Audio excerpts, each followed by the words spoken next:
بسم الله الرحمن الرحیم. امروز 7 فروردین 1404 و باز هم مشکل همیشگی سرمازدگی و نگرانی های باغداران عزیز.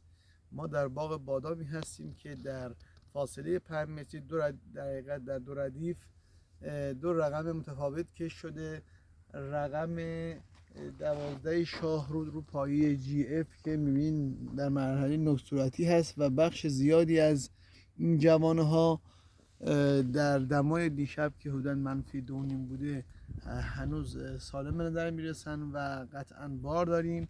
و در کنار رقم مایر داریم که خب شکوفه کامل انجام شده و حتی میوه هم تشکیل شده که خب 100% این میوه ها رو سرما زده و ببینید کامل سرما از بین برده. و این یکی از روش هایی که میتونیم در کنترل سرماها در آینده باغاتون حفظ کنیم استفاده از ارقام دیرگل هست که کشت و صنعت جوین در این راستا رقم های جدیدی رو در برنامه تحقیقاتی خودش قرار داده و انشالله در سالهای آینده بتونیم با این تغییر اقلیمی که وجود داره با انتخاب رقم های سازگار و دیرگل این مشکل رو مرتفع کنیم انشالله.